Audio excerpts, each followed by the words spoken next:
Nah, oke, aku ulangi sebentar ya. Nah, jadi untuk astronomi, ini pengertiannya tadi ya, yaitu sebuah cabang ilmu yang didasari oleh sebuah observasi ya, yaitu adalah pengamatan. Kemudian menjawab fenomena-fenomena yang ada di alam semesta kita ya, termasuk juga di luar angkasa. Entah itu dari segi mikro maupun makro, berdasarkan ilmu pengetahuan lain. Ilmu pengetahuan lainnya ini bisa meliputi fisika ya. Ketika kita belajar alam semesta kan kita pasti belajar fisika ya, bagaimana gerakannya. Kemudian kita belajar kimia juga ya, apa komposisinya di luar angkasa gitu kan. Kemudian belajar biologi juga gitu ya, apakah ada makhluk hidup lain dan sebagainya. Nah, jadi, astronomi itu ya ada sisi-sisi di mana kita, menggabungkan ilmu-ilmu yang lain ya, kayak fisika, matematika, kimia gitu ya. Nah, kemudian apa yang disebut dengan astrologi. Nah, astrologi ini berbeda dengan astronomi ya. Astrologi ini adalah suatu pengetahuan ya, sebenarnya lebih ke kepercayaan yang menggunakan posisi-posisi benda langit yang dianggap sebagai petunjuk untuk meramalkan suatu fenomena ya. Jadi kayak, posisi misalkan posisi bintangnya di sebelah sini nih, nah nanti akan ada kejadian apa gitu ya. Nah, itu sebagai petunjuk ataupun untuk meramalkan suatu fenomena. Nah, itu bedanya astronomi dan astrologi ya. Jadi astronomi itu, eee, ilmunya tuh dia science banget gitu ya, dari, data ilmiah gitu ya, apa yang diamati, apa yang diukur, nah itu tentang itu gitu ya. Kalau astrologi itu lebih ke kepercayaan, ramalan dan sebagainya. Misalkan teman-teman masih, ini, misalkan zodiak gitu ya, teman-teman misalkan zodiaknya ada yang Cancer, Gemini dan sebagainya. Misalkan kalau Gemini itu suka marah atau apa gitu ya. Nah, itu tuh maksudnya astrologi ya, kepercayaan ataupun meramalkan ya, berdasarkan posisi benda langit dan lain sebagainya. Meteor, misalkan jatuh gitu ya, ada yang berdoa misalkan. Nah, itu astrologi ya, kepercayaan. Beda dengan astronomi yang ilmiah. Nah, kemudian ya, perlu teman-teman pahami ya, kalau, teman-teman belajar astronomi itu, teman-teman harus punya basic yang kuat ya, dari matematika, fisika, kimia, itu harus kuat ya, karena nantinya di astronomi juga akan banyak hitungan ya. Salah satu, eee, yang perlu teman-teman pahami gitu ya, yang perlu teman-teman tahu gitu, itu adalah eksponen ya. Kita tahu kan kalau misalkan kita berbicara tentang astronomi, objek-objek benda langit itu kan satuannya itu besar ya. Misalkan untuk satuan massa, itu massanya udah bukan 10 kilo, 20 kilo lagi ya kan, jutaan kilo ya. Bahkan ada yang 10⁻24 kilo, bayangkan ya. Jadi beratnya itu udah bukan main-main, makanya sering, bakal kita gunakan gitu ya, yang namanya eksponen ya atau perpangkatan. Nah, makanya penting ya di sini menghafalkan sifat-sifat eksponen ya. Contohnya misalkan di sini ya, sifat yang pertama ketika ada A pangkat M dikalikan A pangkat N ya, nilai A-nya ini kan depannya sama ya. Nah, kalau nilai koefisiennya ini sama ya, pangkat itu boleh dijumlahkan begitu ya. Jadi misalkan 10⁻3 dikali 10⁻4 ya. Karena sama-sama 10, nah 4 sama 3-nya bisa dijumlah ya. Jadi 10⁻7 gitu. Nah, kalau pembagian itu dikurangi ya. Tapi tetap ya, asalkan koefisiennya sama. Misalkan 10⁻5 dibagi 10⁻2 gitu ya. Nah, itu 5-nya dikurangi 2 aja, 10⁻3 gitu. Kemudian kalau misalkan perkalian ya, kalau A pangkat M, terus dipangkatkan lagi N ya. Nah, itu pangkatnya tinggal dikalikan aja ya, M dikali N gitu. Kemudian kalau misalkan A kali B pangkat N, itu bisa dipecah ya jadi 2. A pangkat N dikali B pangkat N, gitu. Nah, kemudian kalau misalkan pangkatnya negatif gimana? Nah, kalau pangkatnya negatif ya, misalkan 10 pangkat negatif 1 gitu ya, atau 10 pangkat min 1, itu akan jadi positif kalau dia jadi penyebut ya. Dijadikan pecahan, kemudian yang perpangkatan tadi jadikan penyebut ya, maka jadi positif. Jadi misalkan 10 pangkat min 2 gitu ya. Nah, itu jadi 1/10⁻2 ya. 10 min 2 jadi penyebut. Nanti bisa jadi positif ya, jadi 10/2. Asalkan A-nya bukan 0 ya. Kemudian kalau misalkan A pangkat M dibagi N ya, nanti N-nya ini jadi akar ya. jadi akarnya. Nah, ini bisa dipahami di sini ya. Ini salah satu basic yang harus teman-teman kuasai ya sebelum belajar lebih jauh tentang astronomi. Nah, kemudian kayak eksponen apa? Logaritma ya. Logaritma ini perlu juga teman-teman kuasai ya. Terutama nanti kalau misalkan teman-teman udah masuk pembahasan astronomi mengenai magnitudo begitu ya. Itu akan banyak hitungan-hitungan yang menggunakan logaritma. Jadi logaritma ini adalah suatu kebalikan ya, kebalikan dari eksponen. Jadi kalau misalkan ada eksponen ya, kalau di eksponen kan misalkan AX sama dengan B gitu ya. Nah, ini sama aja dengan X sama dengan A log B gitu ya. Jadi kalau misalkan AX sama dengan B ya, nanti A log B itu sama dengan X gitu ya. Nah, kemudian perkalian log ya, kalau log A dikali log B itu sama aja dengan penjumlahan ya. Log A kali B itu log A ditambah log B. Log A per B itu sama aja dengan pengurangan. Log A dikurangi log B. Kemudian kalau A dipangkatkan log A B gitu ya. Nah, ini akan jadi B aja gitu ya. Kemudian kalau misalkan log A pangkat N, BN gitu ya. Nah, nanti N-nya seperti ini. N-nya bisa di depan gini ya, per M-nya. Nah, ini bisa kalian pelajari. Tetapi sebenarnya yang paling penting itu cuma ini. Ya, cara mengubah eksponen ke logaritmanya gitu ya. Cara mengubah eksponen ke logaritmanya ini yang penting. Jadi misalkan 10, misalkan A pangkat X itu 10 pangkat 2 gitu ya teman-teman ya. 10 pangkat 2 sama dengan berapa? 10 pangkat 2 itu 100 ya. Jadi B-nya 100 misalkan. 10 pangkat 2 sama dengan 100. Nah, kalau kita mau jadikan logaritma ya, X-nya ini kan berarti 2 ya. 2 sama dengan log 10 ya. Log 10, 100 di sini. Nah, jadi kalau 10 log 100 sama dengan 2 ya. Itu kebalikan dari tadi. Kalau 10 pangkat 2 kan 100. Nah, kalau 10 log 100 itu 2 nilainya. Nah, ini kebalikan dari eksponen. Dapat dipahami ya, teman-teman?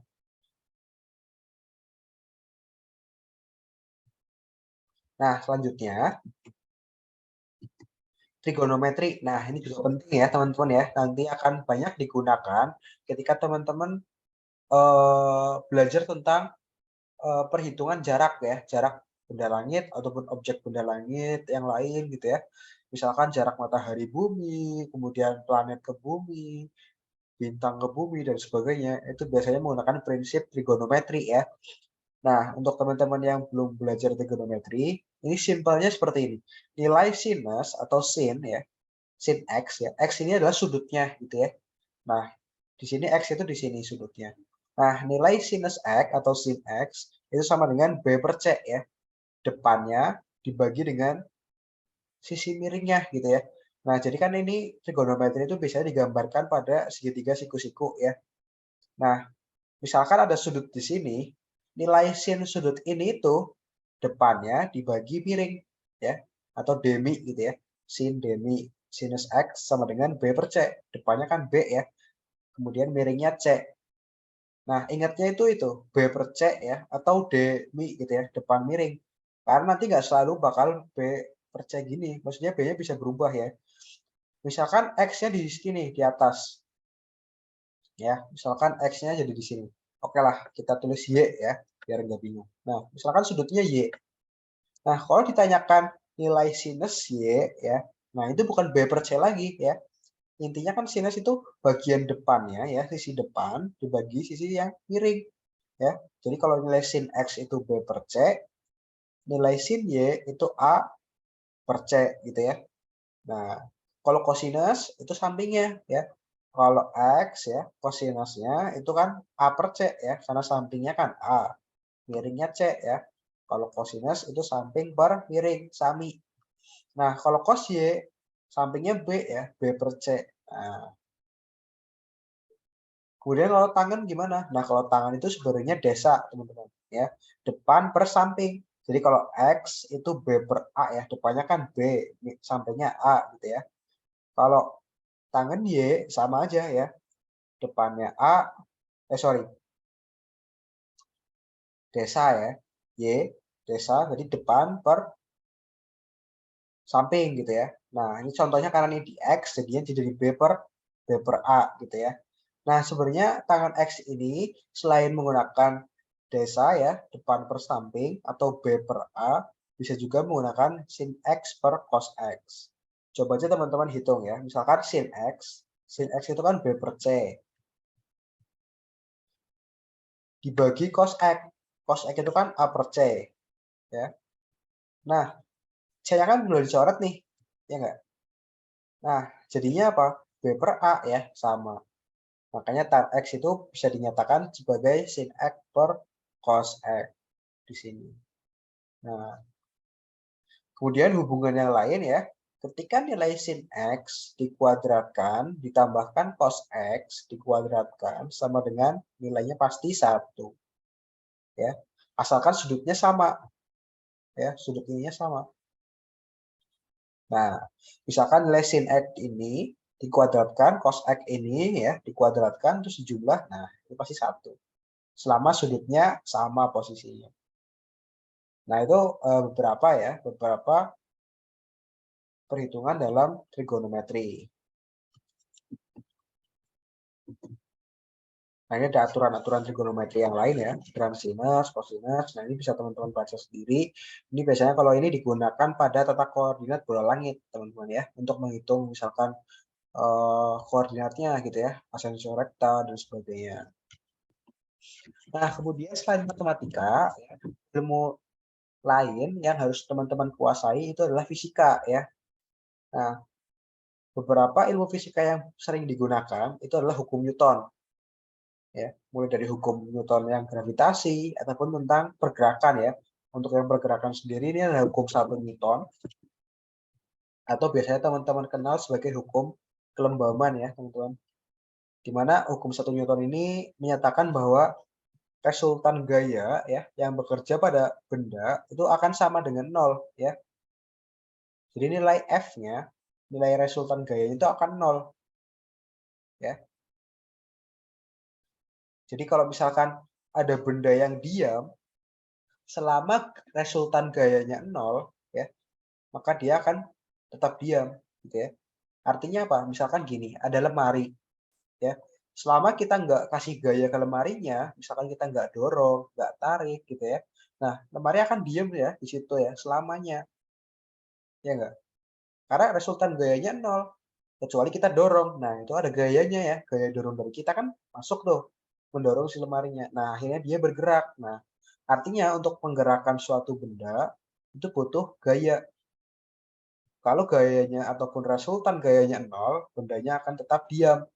Jadi benda yang diam akan tetap diam gitu ya. Nah, resultan gaya itu harus ada nilainya ya. Nggak, nggak apa ya, nggak se nggak misalkan gini, lemari ya, kita dorong, udah pasti bergerak. Nah, nggak juga ya.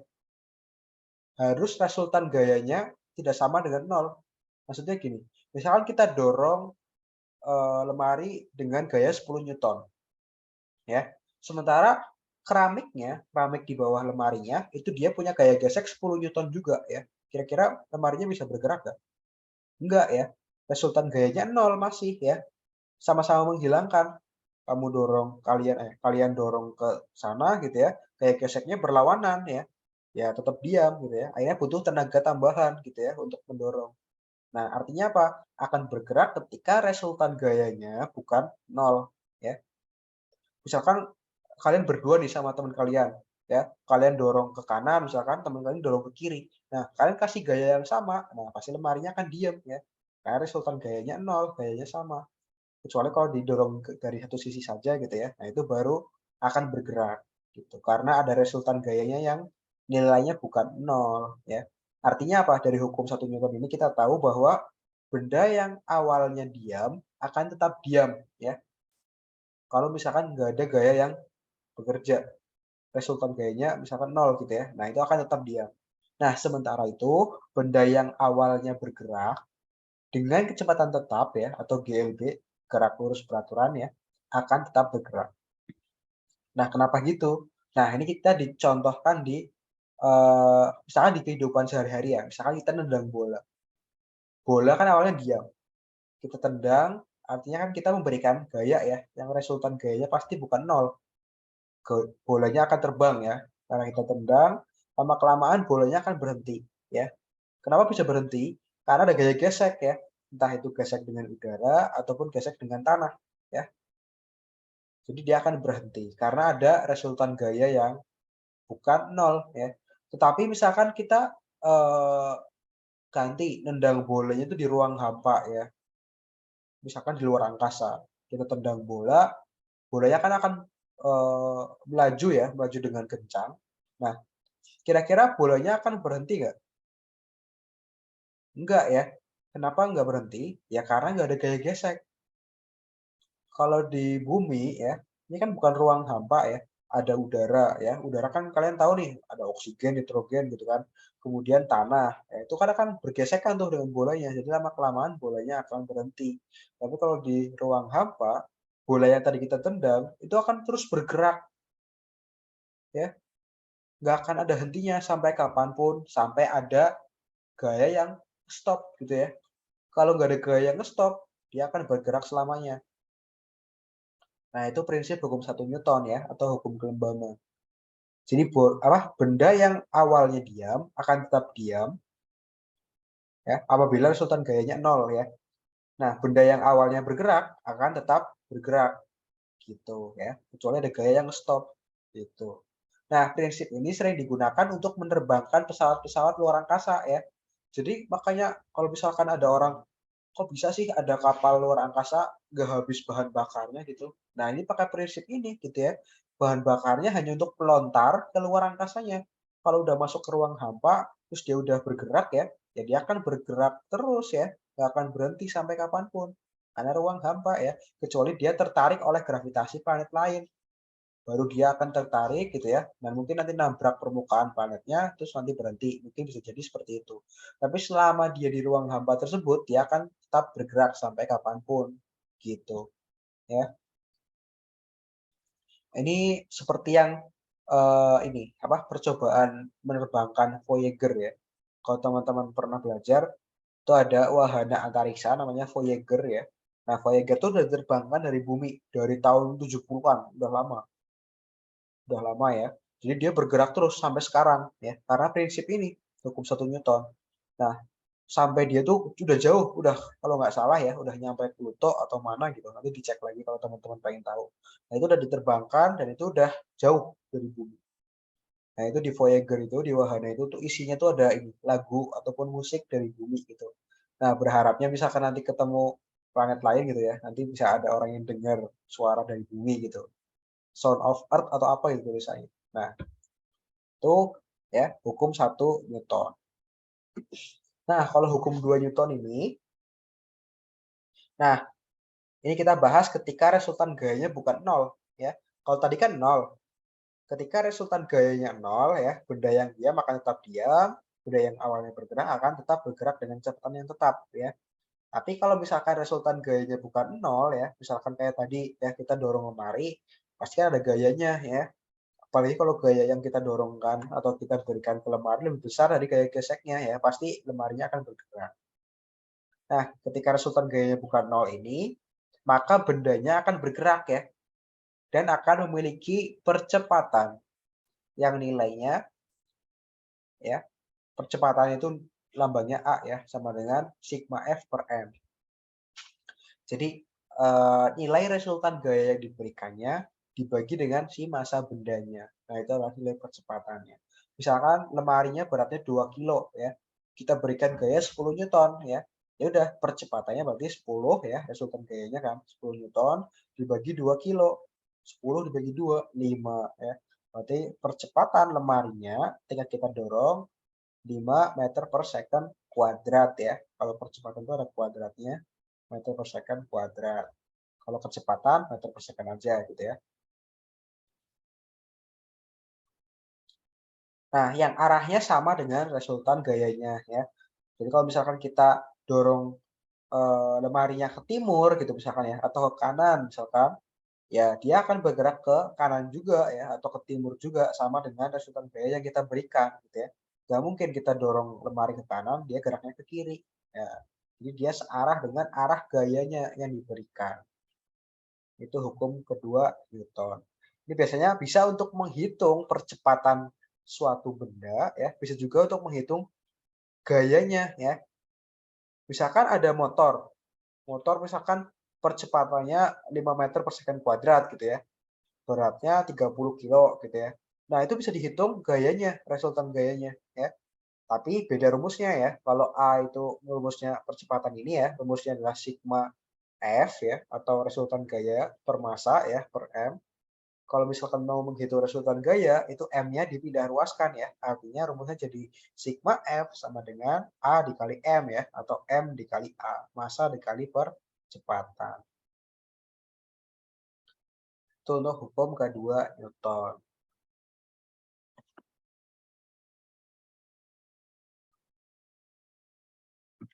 Nah, kemudian hukum yang ketiga, kalau hukum yang ketiga ini hukum aksi reaksi ya. Jadi intinya ketika kita memberikan suatu gaya gitu ya pada benda atau kita memberikan gaya aksi ya, maka benda tersebut akan memberikan gaya reaksi ya yang besarnya sama dengan gaya yang kita berikan ya, namun berlawanan arah. Nah, ini sebenarnya nggak terlalu jarang dibahas ya di fisika sebenarnya. Tapi cukup tahu aja bahwa ketika kita memberikan aksi ya, maka akan ada gaya reaksi yang besarnya sama, tapi arahnya berlawanan. Kemudian ada usaha gitu ya. Nah, kemudian ada energi kinetik ya. Benda-benda langit itu kan bergerak. Tentunya akan ada energi kinetiknya ya, di mana besar energi kinetik itu rumusnya adalah dilambangkan dengan Eka ya. Energi kinetik sama dengan setengah dikalikan massa ya, M, kemudian dikalikan V, kecepatan ya, dikuadratkan. Setengah mv kuadrat. Nah, kemudian kalau energi potensial itu kalau misalkan ada benda atau apapun gitu ya di daerah yang memang memiliki gravitasi gitu ya, pasti ada nilai energi potensialnya ya yang dimiliki benda ya, potensial gravitasi di mana besarnya sama dengan negatif G dikalikan M1. M1 itu adalah bendanya sendiri gitu ya, M2 itu ya benda planetnya gitu ya. Misalkan bola gitu ya, bola di bumi gitu ya. Berapa energi potensial bolanya? Nah, itu nanti rumusnya ya min G ya, kemudian M bolanya, M1, M2-nya itu buminya gitu ya, per R.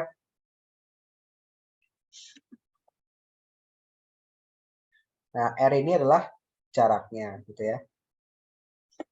G, M1, M2 per R. Nilainya negatif. Nah, G itu apa? Kalau M1, M2 kan massa gitu ya, dua bendanya. R itu jaraknya. Nah, kalau G itu adalah tetapan gravitasi atau konstanta gravitasi. Dimana ini sering keluar ya nilai G ini kalau bisa teman-teman hafalkan gitu ya, nilai G-nya itu 6,67 ya kali 10 pangkat min 11 ya. Ini adalah nilai G konstanta ya. Sama kayak ini, misalkan konstanta pi ya, pi kan 22/7 gitu ya. Nah, G ini juga konstanta ya, nilainya selalu ini. Jadi kalau misalkan di rumus ataupun di perhitungan ada nilai G gitu ya, nah itu teman-teman masukkan nilai ini ya, nilainya selalu sama, konstanta G atau tetapan gravitasi. 6,67 kali 10 pangkat min 11. Nanti di perhitungan banyak digunakan ya, ini ya. Misalkan dalam menghitungkan gaya gravitasi, kemudian luminositas misalkan ya. Oh, luminositas nggak pakai ini sih. Pakainya nanti tetapan yang lain. Tetapi ini sering digunakan di gravitasi ya. Perhitungan gaya gravitasi. Oke, bisa dipahami ya sampai sini.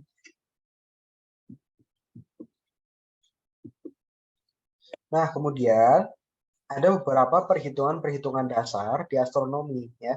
Yang pertama ada paralaks. Paralaks ini paling penting ya. Paling sering dibahas juga, apalagi kalau misalkan di tingkat kabupaten gitu ya. Nah, itu biasanya dibahas. Yaitu bagaimana ya caranya kita tahu ataupun menghitung jarak benda langit ke kita ya, jarak benda langit ke bumi. Karena jarak bintang itu sangat jauh ya. Kita misalkan dari Jakarta ya ke Surabaya aja udah jauh ya, 500 kilo. Apalagi bintang. Bintang itu sangat jauh jaraknya. Nah, oleh karena itu, karena jaraknya jauh, nggak mungkin dong dihitung pakai meteran, ya kan? Atau misalkan apa? Pakai satelit ya. Itu tetap susah ya. Satelit nggak bisa juga. Nah, gimana cara mengetahui jarak-jarak bintang tersebut ya, yang sangat jauh itu? Nah, ini kita menggunakan metode paralaks ini ya. Karena keterbatasan indera kita yang nggak bisa melihat jarak bintangnya. Ya. Terus bagaimana perhitungan paralaks? Nah, ini seperti ini gampangnya. Ya. Jadi misalkan kita sedang di sini ya. Nah, misalkan nih aku gambar, ini kita warna merah ya. Nah, ini kita lagi di sini, di bumi ya, tentu saja di bumi. Nah, di sini, misalkan kalian ya di sini ya. Nah, ini melihat objek benda langit ya. Misalkan kalian melihat di sini ada apa? Planet Namek misalkan ya. Ini ada planet Namek di sini. Nah, kalian mau tahu nih berapa sih jarak planet Namek ini dengan bumi ya? Artinya kan ini ya, yang kita mau tahu kan jaraknya ya. R ya enggak? R sampai pusat bumi ya, jangan sampai permukaan doang, sampai pusat bumi. Artinya kalau jarak itu pasti ke pusat ya, jarak antara pusat ke pusat. Nah, misalkan kalian mau tahu jaraknya ini, R ini, nah ini kita bisa pakai prinsip trigonometri yang tadi kita pelajari kan. Jadi kalau misalkan kalian berdiri di sini ya, nah si benda langit ini dia akan menghasilkan sudut ya, apabila kita tarik garis ke arah khatulistiwa ya, atau misalkan kalian memilih khatulistiwa kan. Nah, ini kan ke arah kalian gitu ya. Artinya ini garisnya ke khatulistiwa. Nah, yang di atas ini ke arah kutub gitu ya. Nanti akan membentuk sudut. Ya enggak? Ini kan segitiga nih. Kalau teman-teman sadar ya. Misalkan di sini aku gambar biru. Ya, kalau teman-teman sadar, nah ini kan segitiga nih sebenarnya. Nah, ya kan? Nah, kalau segitiga ya artinya apa? Kalau kalian mau nyari jarak R ya, ini kan kita bisa cari dengan apa? Rumus trigonometri ya. Sudutnya kan pi ya. Kita mau cari R. Nah, yang diketahui apa? Sisi miring kan kalian nggak tahu ya. Yang paling gampang tuh depannya pi-nya ini ya. Pi, depannya kan garis ini nih. Yang aku garisnya ganti warna lagi ya, warna hijau. Nah, garis depannya kan ini. Ya nggak? Nah, nilai ini tuh berapa? Nilai jari-jari bumi, ya nggak? Ini kan setengahnya nih. Nah, ini nilai jari-jari bumi. Jari-jari bumi itu dilambangkan dengan R besar. Nah, artinya jarak bumi ke si benda langitnya, ya, R. Jadi gini, misalkan karena ini depannya diketahui ya, karena ini jari-jari bumi, R besar ya, kita mau cari jaraknya, R kecil ya. Kalau misalkan sudutnya di sini, P-nya ya, artinya kan ini depan yang diketahui ya. Terus kita mau cari samping. Depan per samping, desa ya kan. Nah, berarti kita bisa pakai apa? Tangan. Tangan itu kan apa? Depan per samping, desa ya. Depan sudutnya jari-jari R. Samping samping dari sudutnya ya, itu adalah jaraknya, jarak si benda langit ke bumi, R kecil. Ya. Nah, ya. Jadi tangan pi gitu ya. Tangan pi sama dengan jari-jari per jarak. Jadi kalau misalkan kita mau nyari jaraknya, nah ini kita pindah ruaskan aja ya kan. Tapi jari-jari dibagi dengan tangan teta atau tangan pi gitu ya. Nah, ini rumus jarak. Nah, jadi kita bisa ketahui ya jarak benda langit ke kita ya hanya dengan trigonometri sederhana. Oke, ya. Contoh nih, misalkan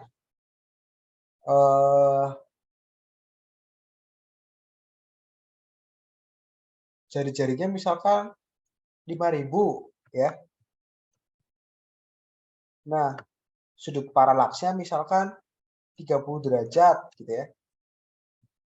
Nah, coba teman-teman hitung, bisa nggak? Berapa jaraknya? Coba dihitung. Jaraknya berapa? Kalau misalkan sudutnya 30 derajat ya, terus jari-jari depannya, depan sisi sudutnya itu 5.000 ya. Misalkan ini kilometer gitu ya. Nah, coba dihitung jaraknya.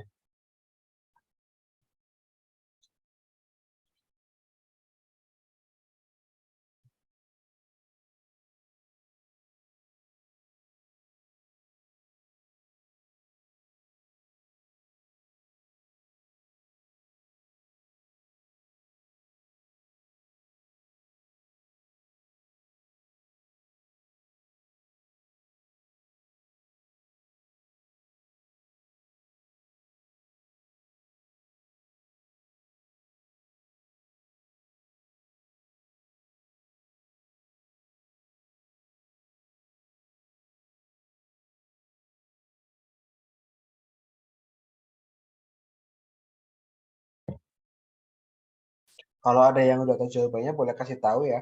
Boleh on mic ataupun kalau misalkan malu lewat chat juga boleh. Nanti aku baca. Nanti kita koreksi bareng-bareng.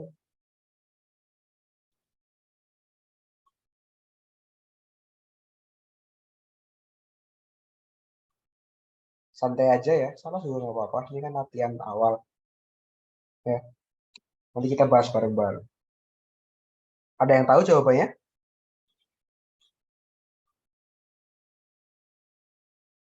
Berarti apa?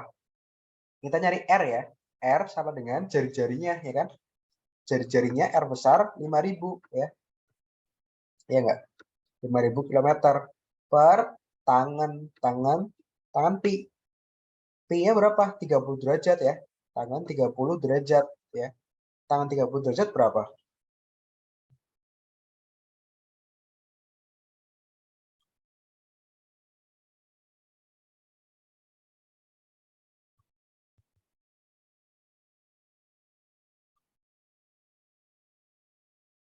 Nah, nilai tangan 30 derajat itu 1/akar 3 ya. Jadi 5.000 gitu kan. Dibagi 1/akar 3 ya. Jadi sama aja 5.000 dikalikan akar 3/1 ya. Berarti 5.000 akar 3 ya. Nah, ini hasilnya. Jadi jarak si benda langitnya ke bumi itu 5.000 akar 3 kilometer. Nah, itu aja. Itu untuk perhitungannya, yaitu dengan trigonometri sederhana ya.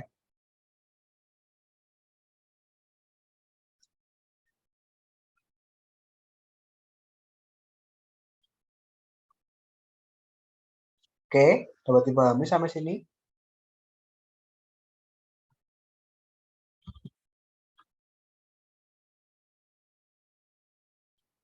Oke, aku kasih waktu 1 menit ya untuk memahami dan kita lanjutkan.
Oke, kita lanjutkan ya.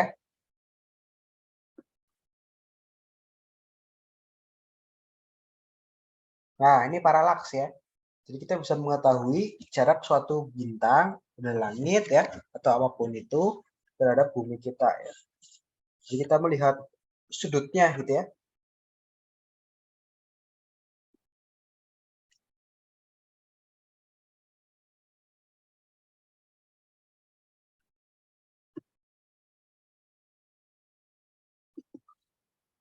Nah, ini rumusnya tadi ya. Di sini nulisnya D/2, jangan bingung ya. D/2 itu maksudnya diameter dibagi 2 ya. Ya jari-jari sama aja R gitu ya. Nah, D di sini adalah jarak bumi bulan ya. D sama R itu sama aja ya. Kalau di bahasa Indonesia, jarak antara benda langit ke bumi itu R pakainya ya. Kalau dalam bahasa Inggris itu D pakainya. Distance gitu ya. Sama aja. Nah, kemudian ini ada metode parlak yang sebenarnya cukup cepat gitu ya penghitungannya. Jadi ini untuk menghitung ataupun mengukur jarak bintang yang memiliki jarak relatif dekat terhadap kita ya. Bisa langsung pakai rumus ini. Pi ya sama dengan 1/r ya. Tapi ada syaratnya ya. Pi-nya atau sudutnya ya, sudut paralaksnya itu harus dalam detik busur ya satuannya. Dan R-nya harus dalam parsec atau PC gitu ya. Silakan gini. Ada bintang gitu ya. Ini bumi gitu ya. Nah, kan ada sudutnya nih. Ya kan? Trigonometri kan. Nah, ada sudutnya di sini. Nah, ini pi misalkan. Sudut pi ya. Nah, misalkan pi-nya itu 10 detik busur ya. Nah, kalau misalkan yang bingung ya, detik busur itu apa? Ini satuan derajat, teman-teman. Teman-teman kan tahunya 0 derajat gitu ya, sampai 360 derajat gitu ya. Nah, sebenarnya ada juga menit busur, teman-teman ya. Misalkan 0,5 derajat ya, itu berapa sih? Nah, ini tuh ya dalam menit tulisnya ya, 30 menit busur ya. Nanti setengahnya 30 menit busur berapa? Ya kalau ini mah 15 menit busur gitu ya. Tapi nanti ada juga satuan lebih kecil ya, derajat paling kecilnya nanti setelah ini adalah menit busur, terus detik busur. Detik busur itu yang petiknya 2 kayak gini ya. Nah, kita kembali lagi ke tadi ya. Misalkan sudutnya 10 detik busur. Ditanyakan berapa jaraknya. Nah, kalau misalkan dia dalam detik busur, ini udah nggak perlu pakai trigonometrian lagi ya. Tinggal 1/r ya. 1/r ya kan. Kalau misalkan kita cari R ya, R-nya kita pindah ruaskan, tapi dia pindah ke sini. Tukar tempat gitu ya. Seperti ya enggak? Nah, pi-nya kan tadi dalam detik busur ya. Nah, ini itu detik busur. Tinggal masukkan berarti kan. Satunya kan udah bener nih detik busur. Berarti 1/10. 1/10 itu berapa? 0,1. Artinya jarak bintangnya berapa? 0,1. Nah, udah sampai sini doang ya. Jadi nggak perlu trigonometri, udah terjawab. Tapi satuan jaraknya parsec ya. Jadi jarak si bintang tadi ya ke bumi 0,1 parsec. Ya, langsung masuk rumus ini tanpa trigonometri. Asalkan sudut paralaksnya itu dalam detik busur, kemudian R-nya dalam parsec. Nah, kebalikannya juga bisa ya. Misalkan matahari nih, kita misalkan aja ya. Matahari misalkan jaraknya 5 parsec ya. 1/5 berarti kan. Nah, berarti pi-nya berapa sudutnya? Sudut paralaks mataharinya. Ya 1/5. 1/5 itu berapa nilainya? 0,2 ya kan. Nah, artinya sudut paralaksnya adalah 0,2 detik busur. Nah, jadi bisa pakai rumus ini langsung ya. Hanya dengan langsung memasukkan nilai sudut paralaksnya. Tapi dalam detik busur, R-nya juga bisa langsung masuk ya, tapi dalam parsec. Nah, ini untuk bintang yang memiliki jarak relatif dekat dengan kita. Gitu ya. Oke, sampai sini dapat dipahami. Oke, aku kasih Bisa. waktu. Bisa ya? Oke, mantap tadi ya. Yang udah jawab. Nice. Bagus ya. Keaktifan kalian. Jadi aku bisa tahu paham atau enggak ya. Oke. Nah, kemudian kita lanjutkan ya. Nah, kemudian misalkan teman-teman masih bingung ya, masih awam dengan kebumian atau apa sih parsek-parsek dari tadi? Nah, itu tuh satuan teman-teman ya. Seperti aku bilang tadi ya, di astronomi itu kita berbicara tentang skala yang sangat besar ya. Jaraknya udah bukan kilometer-kilometer lagi, jutaan kilometer, ya kan? Beratnya udah miliaran kilogram ya, udah bukan kaleng-kaleng lah.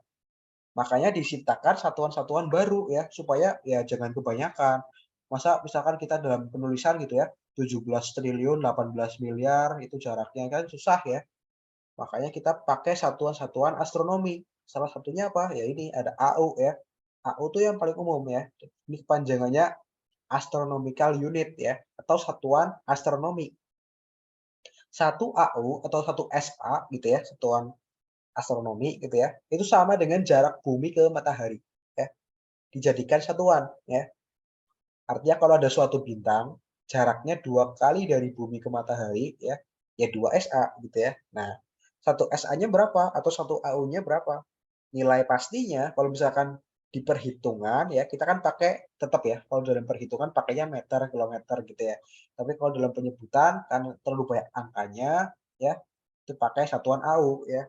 Tapi kalau dalam perhitungan nanti harus diubah ke meter juga ya, di mana nilai 1 AU itu 1,49 kali 10 pangkat 11 meter ya.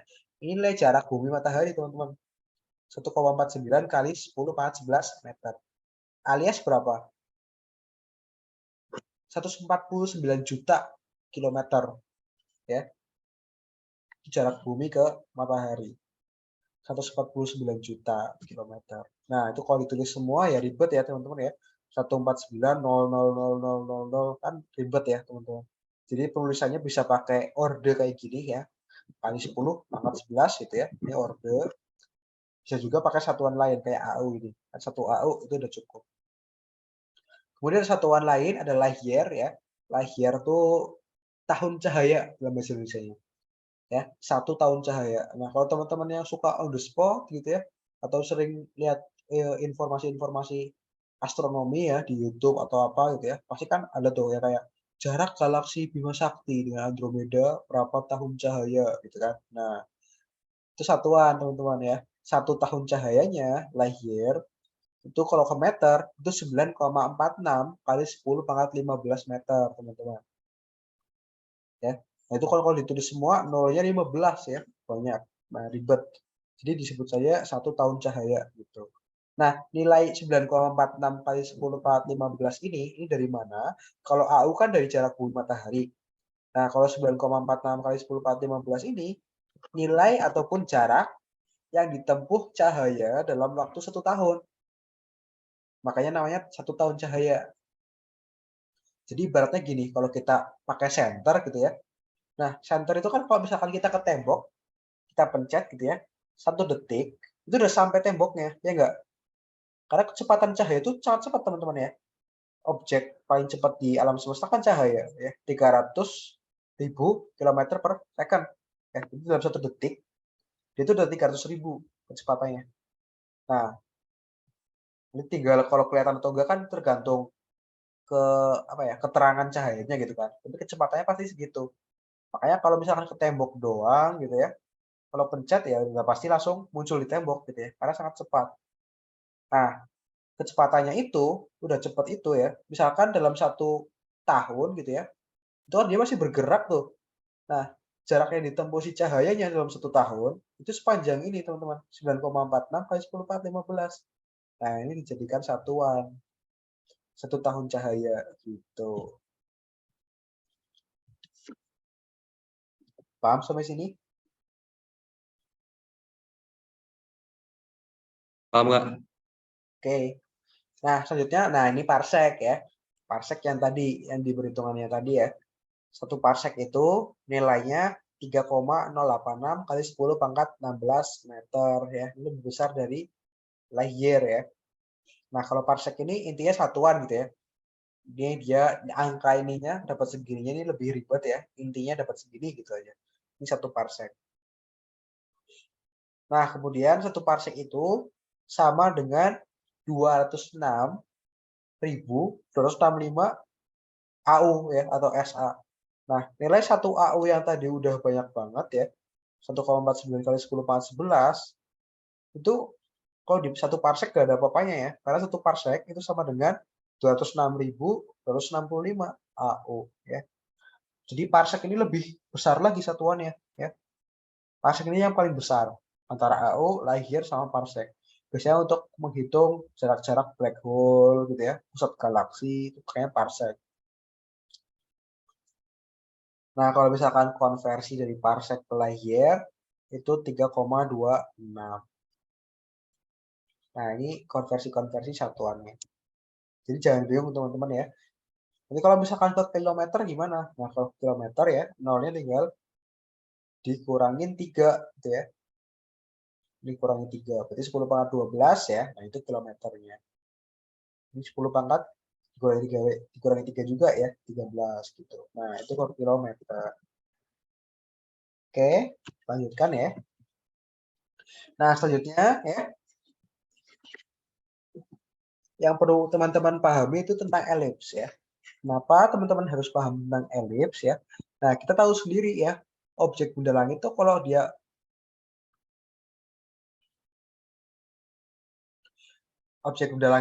dia misalkan bergerak gitu ya, misalkan bumi. Bumi kan bergerak nih, ada rotasi, ada revolusi ya. Untuk revolusinya sendiri terhadap matahari, itu kan gerakannya berbentuk elips ya. Makanya kita sangat perlu memahami tentang elips. Karena ya sebagian besar itu tadi ya, planet-planet, objek benda langit ya, mereka tuh bergerak orbitnya elips ya. Nah, orbit itu ya lintasan ya, lintasan pergerakannya. Lintasan pergerakannya itu elips-elips ya. Kecuali nanti yang lain ya. Misalkan apa? Komet. Nah, komet itu hiperbola ya, bukan elips. Tapi kebanyakan elips ya. Makanya kita belajar tentang elips. Nah, kita belajar pelan-pelan ya. Nah, elips itu ciri-cirinya apa? Dia punya yang namanya titik fokus, teman-teman. Ya, titik fokus atau F. Di mana di elips itu titik fokus itu ada 2. F1 di sini dan F2 di sini. Ya. Nilai F. Sorry, posisi F ya. Fokus 1, fokus 2. Jadi intinya ini pusat elips ya. Pusat elips itu di sini. Nah, di kiri ada F, di kanan juga ada F ya. Fokusnya ada 2, kanan kiri. Kemudian ada yang namanya sumbu mayor, teman-teman. Sumbu mayor itu sumbu horizontal ya. Dari ujung elips di sini ya sampai ke ujung elips yang satunya horizontal ya. Nah, ini namanya sumbu mayor. Sebenarnya nggak harus horizontal, teman-teman.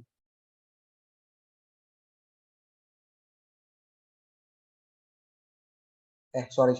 Ya, yang horizontal. Cuma nanti ada elips yang bentuknya berdiri ya.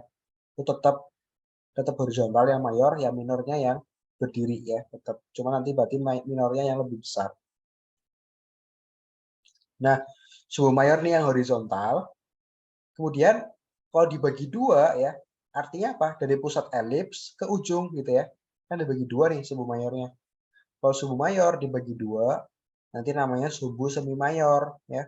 Atau kita sebut dengan A ya, nilai A di sini. Nah, yang orang ini. Garis orang ini adalah nilai A. Dari pusat elips ke ujung sini ya. Nah, ini nilai A. Kemudian nilai B itu apa? Nilai B itu setengah dari sumbu minor. Sumbu minor yang tegak ya atau yang vertikal, setengahnya ya itu sumbu B. Atau kita sebut sebagai sumbu semi minor. Semi ya atau setengahnya gitu. Kemudian yang terakhir C. Nah, kalau yang C ini adalah jarak dari pusat elips ke fokus ya. Entah ke fokus 2, entah ke fokus 1, itu C ya. Dari pusat elips ke fokus. Ini warna yang pink ini ya. Nah, ini C. Fokus 2 ke pusat gitu ya. Fokus 1 ke pusat. Nah, ini C ya. Nah, kemudian ada istilah yang kita sebut sebagai eksentrisitas. Apa itu eksentrisitas? Eksentrisitas itu nilai kelonjongan suatu elips gitu ya. Yang nilainya antara 0 sampai 1 ya. Jadi nilainya dia nggak bisa 0. Juga nggak bisa 1. Ya.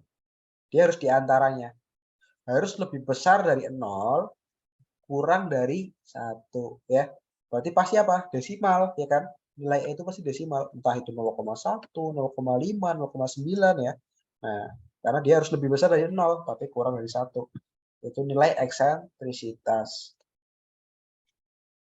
Nilai kelonjongan elipsnya. Nah, kelonjongan elips itu gimana? Ya, kan elips kadang ada yang lonjongnya segini doang gitu ya. Ada yang lonjong banget misalkan. Nah, misalkan ada yang lonjong lagi. Nah, atau ada yang mirip lingkaran, elipsnya nggak terlalu lonjong ya. Nah, ini adalah namanya kelonjongan ya, atau nilai eksentrisitasnya. Nah, semakin mendekati nilai 0, elips itu semakin mirip dengan lingkaran, teman-teman ya. Jadi kalau misalkan elipsnya itu bentuknya mirip lingkaran gini. Nah, ini artinya nilai E-nya itu kecil ya, mendekati 0. Mendekati 0. Ya enggak? Nah, tapi kalau misalkan nilai eksentrisitasnya 0 gimana, Kak? Ya, kalau nilai E itu sama dengan 0, tepat di 0 ya. Itu dia bukan elips ya, tapi lingkaran. Ya. Nanti semakin mendekati nilai atau mendekati angka 1 ya, elipsnya akan semakin lonjong. Ya. Ini kalau dia nilai E-nya mendekati 1. Kalau nilainya 1 gimana, Kak? Nah, kalau nilai E-nya itu 1, itu bukan elips lagi ya, tapi namanya parabola ya. Parabola gitu ya. Nah, kalau lebih dari 1, itu namanya hiperbola. Nah, tapi yang kita bahas di sini elips doang ya, yang nilainya dari 0 sampai 1 di antara ini. Gitu. Karena objek benda langit seperti aku bilang tadi ya, lintasan peredarannya ataupun orbitnya itu adalah bentuk elips ya, walaupun ada yang lain juga ya. Misalkan kayak komet tadi kan dia pergerakannya hiperbola gitu ya. Nah, kalau yang lain rata-rata sih ya elips gitu ya. Oke, sampai sini bisa dipahami?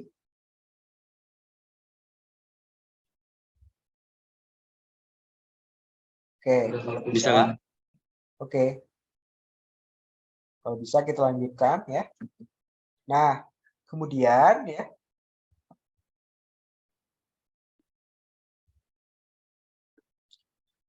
kemudian di sini ya, kita bisa menghitung nilai A, teman-teman. Misalkan nih, nilai B sama C ya diketahui, A-nya enggak gitu ya. Nah, kita bisa menghitung dengan rumus Pitagoras kayak gini, teman-teman. Ya. Atau misalkan B-nya enggak diketahui, yang diketahui cuma 2. Tetap bisa ya, kayak Pitagoras biasa ya. Misalkan nilai A itu A kuadrat sama dengan B kuadrat plus C kuadrat ya. Kalau mau nyari nilai C gitu ya, ya yang B-nya tinggal dipindah ruas ya. Artinya apa? C kuadrat sama dengan A kuadrat min B kuadrat. Ya kan? Kalau mau nyari B, ya C-nya yang dipindah ya. Berarti B kuadrat sama dengan A kuadrat min C kuadrat. Kemudian nilai eksentrisitas yang aku bahas tadi ya, cara menghitungnya gimana, Kak? Nilai E itu. Nah, nilai E itu dihitungnya dengan nilai C per A. Ya. Jadi jarak dari fokus ke, fokus ya. Fokus di sini, jarak dari fokus ke pusat elips itu kan C ya. Nah, dibagi dengan A. Ya, setengah sumbu mayor. Pusat elips ke ujung gitu ya. Nah, fokus juga nggak selalu F2 ya. F1 juga boleh. Intinya dari fokus ke pusat gitu ya. Itu C dibagi A. Nah, C per A ya, itu nilai eksentrisitas. Misalkan C-nya misalkan um, nilai C-nya misalkan 2 gitu ya. Jangan deh, misalkan nilainya oke lah 2 nggak apa-apa. Nilai A-nya berapa? 4 gitu misalkan. Nah, eksentrisitasnya ya C per A kan, 2 per 4. 2 per 4 tuh setengah ya. Setengah tuh berarti 0,5 ya. Artinya nilai eksentrisitasnya 0,5. Pasti dia nilai desimal ya, karena dia kurang dari 1, lebih dari 0. Itu nilai eksentrisitas. Nah, kemudian yang menarik tuh ini teman-teman ya. Kalau teman-teman pernah belajar ini, pasti kalian pernah mendengar ya istilah perihelion ataupun aphelion gitu ya. Atau kalau dalam bahasa elips disebutnya dengan perifokus ataupun apfokus. Nah, kalau misalkan yang belum tahu, jadi gini. Elips itu kan seperti ini ya. Nah, kalau teman-teman belajar hukum Kepler nanti ya. Oke, aku gambarkan full dulu ya. Ada sumbu mayor, ada sumbu minor gitu ya. Nah, ini pusat elips. Nah, kemudian ada fokusnya dua ya, kanan kiri ya kan. Elips ada fokusnya nih kanan kiri. Nah, di sini sama di sini. Nah, kalau teman-teman belajar hukum Kepler ya, matahari ataupun pusat dari suatu peredaran itu letaknya di fokus teman-teman. Terserah teman-teman mau digambar di sini atau di sini terserah. Nah, misalkan mataharinya teman-teman gambarkan di sebelah kiri ya. Ini misalkan aja. Misalnya matahari di sini. Karena matahari ataupun pusat peredaran itu terletak di salah satu fokusnya ya. Boleh sini ya. Intinya di salah satu. Nah, artinya apa? Objek yang bergerak mengitarinya, misalkan ini merah ya, kan ini orbitnya nih, kan dia muternya di sini, muter di sini, muter, ya nggak? Ada titik di mana dia berada di sini, ya, berada paling dekat dengan si pusatnya. Ada di sini yang paling jauh, ya nggak? Nah, jarak terdekat dengan pusatnya ini ya kita sebut sebagai perifokus ya atau perihelion. Nah, ini perihelion. Kalau jarak terjauh kita sebut sebagai aphelion atau apfokus dari sini sampai ujung sini. Sorry, dari mataharinya gitu ya. Dari sini sampai sini. Nah, ini perihelion jarak terdekat, ini aphelion jarak terjauh. Nah, perihelion kalau ditambahkan aphelion jadinya apa? Sumbu mayor, ya kan? Nah, kan full. Nah, perihelion T ya, aphelion ini A.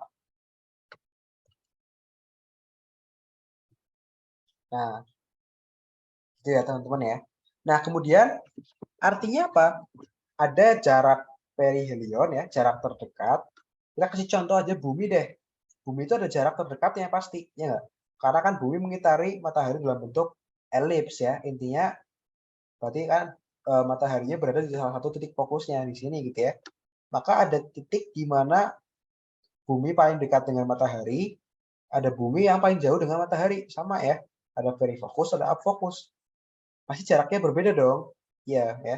Nah, yang tadi teman-teman hitung satu SA atau satu AU ya, yang nilainya 149 juta kilometer itu adalah jarak rata-rata dari bumi ke matahari gitu ya. Nah, tapi ada jarak paling dekat dan jarak paling jauh.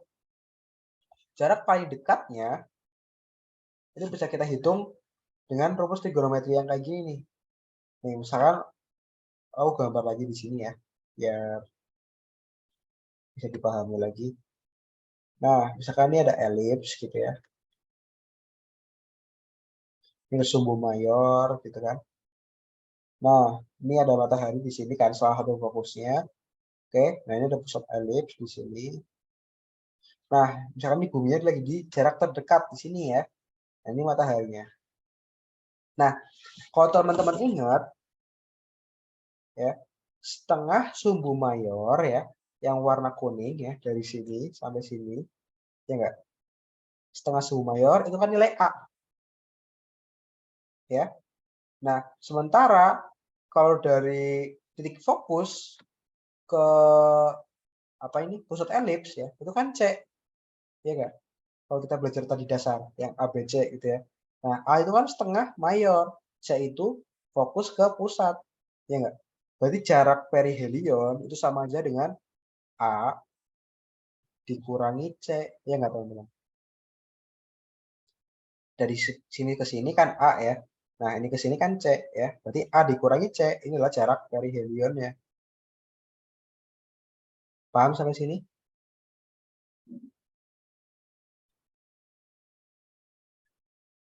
Nah, R perihelion berarti A dikurangi C ya di sini ya. Nah, kalau teman-teman ingat di sini E sama dengan C per A ya. Artinya apa? Kita bisa pindah ruaskan ya. Kalau E sama dengan C per A, artinya C sama aja dengan E dikalikan dengan A. Ya, A-nya dipindah ruaskan ke sana kan. Sama aja C sama dengan E kali A. Nah, kita substitusikan nilai ini ke C yang di sini. Ya. A dikurangi C ya. Perihelion kan A dikurangi C. A dikurangi C artinya A dikurangi A kali E ya. Ini kan E kali A ya kan. Sama aja A kali E ya. AE gitu ya. Jadinya A dikurangi AE. Nah, A-nya dikeluarkan ya. A dikeluarkan gitu ya. A dibagi A kan 1 ya. AE dibagi A, E. Ya, karena ini negatif, yang ini negatif. Nah, artinya kalau kita mau menghitung jarak terdekat, itu bisa dengan rumus ini. A 1 min E. Jadi nilai setengah suhu mayor di dalam kurung 1 dikurangi nilai eksentrisitasnya. Nah, itu adalah rumus perihelion atau perifokus. Nah, kalau teman-teman sadar gitu ya, nilai A setengah suhu mayor itu sama aja dengan jarak rata-ratanya, ya enggak? Ini kan jarak terdekat, jarak terjauh gitu ya. Nah, nilai A itu yang setengah di sini, ya sini ke sini, ataupun yang ini ya sama aja, setengah suhu mayor, itu jarak rata-ratanya, ya enggak? Nah, A itu jarak rata-ratanya ya, 1 min E. Ini eksentrisitasnya. Nah, kemudian apelion ya, atau upfocus. Nah, kalau apelion ini,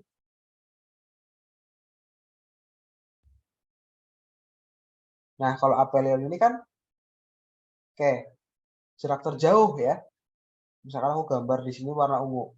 Pas buminya di sini ya, di ujung sini. Ya enggak? Artinya kan jaraknya kan dari sini ke sini nih, apelion. Ya enggak? Nah, dari sini ke sini tuh gimana? Nih, ini kan tengahnya nih, pusat elips. Nah, ini kan C. Ya enggak? Dari pusat elips ke fokus C. Ya enggak? Nah, ini pusat elips ke ujung A ya. Nah, artinya apa? Apelion itu A tambah C, ya kan? A tambah C. Nah, apelion itu A tambah C. Nah, nilai C sama dengan E kali A-nya ini, substitusi lagi ya. A tambah C sama dengan berarti apa? A ditambah AE. A-nya dikeluarkan ya. Akhirnya dapatkan rumus akhir untuk apelion ya, atau fokus. A dalam kurung 1 plus E. Bedanya apa? Di tanda ininya doang ya. Kalau yang dari fokus ataupun dari helion itu negatif, kalau di apokus atau apelion dia positif. Oke ya, itu untuk rumus yang ada di elips. Bisa dipahami ya? Bisa, Kak. Oke, aku kasih waktu 1 menit ya untuk kalian memahami atau mau menulis sesuatu ya, silahkan.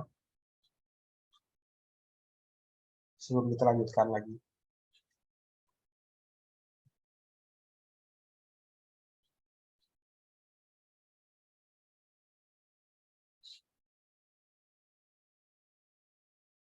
Kalian pernah belajar ini di sekolah?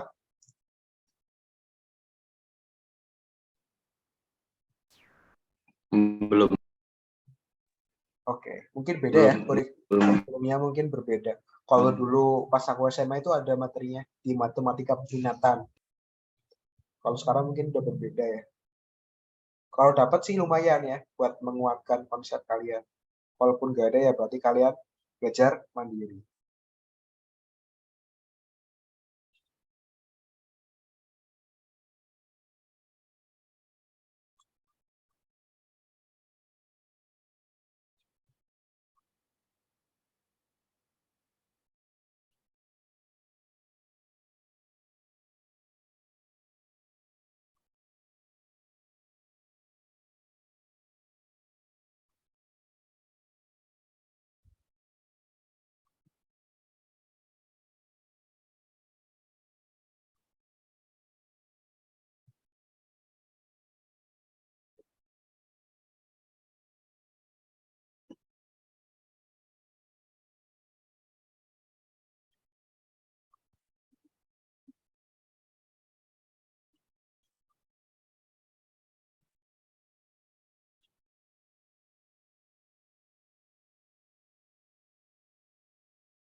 Oke, kita lanjutkan lagi ya.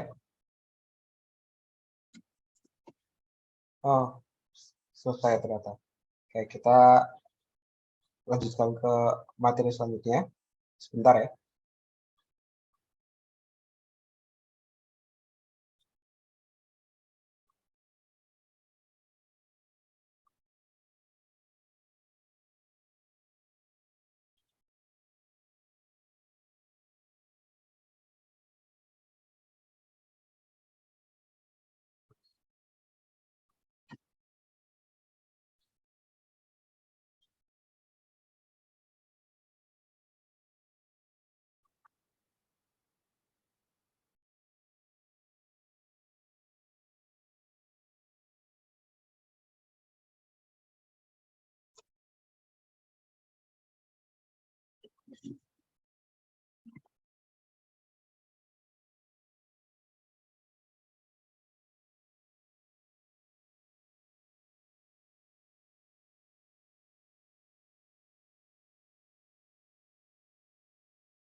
Oke, selanjutnya kita coba ke materi mekanika benda langit ya.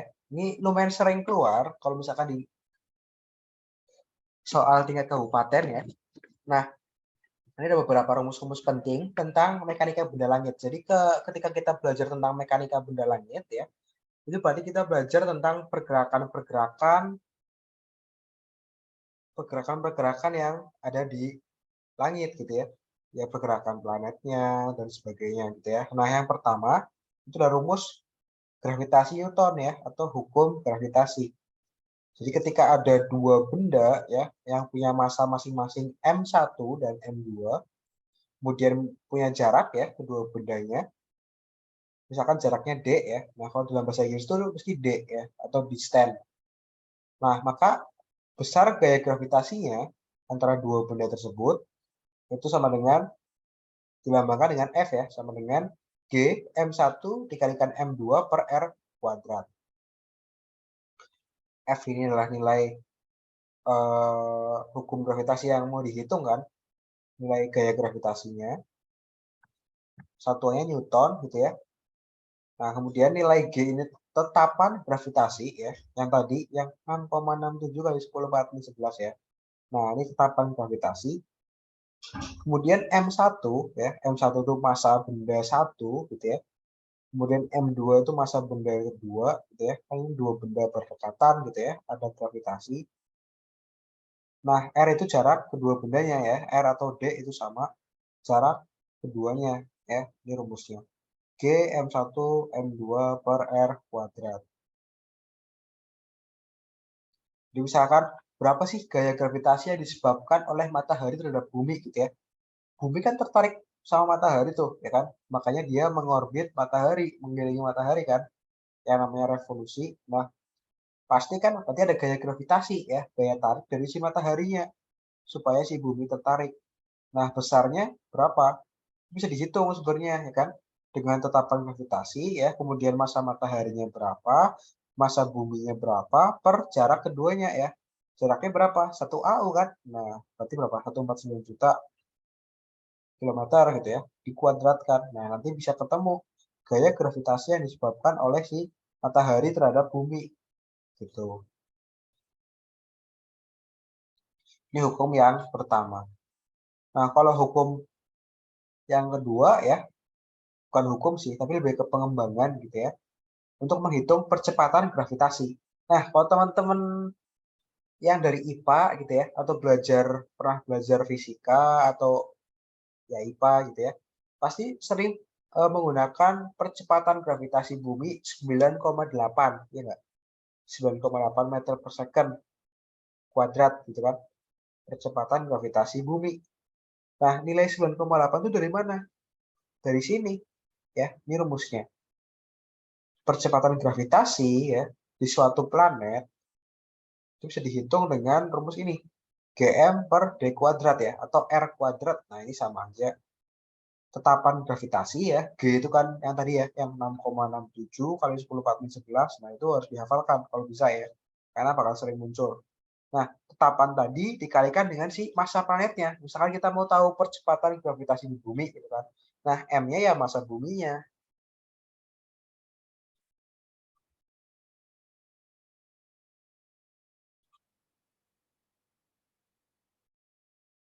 Nah, kemudian R kuadrat. R itu jaraknya ya. Atau misalkan dalam planet ya, ya berarti jari-jarinya gitu ya. Nah, ini untuk menghitung percepatan gravitasi. Nah, setelah dihitung, ternyata nilai di bumi itu 9,8 ya.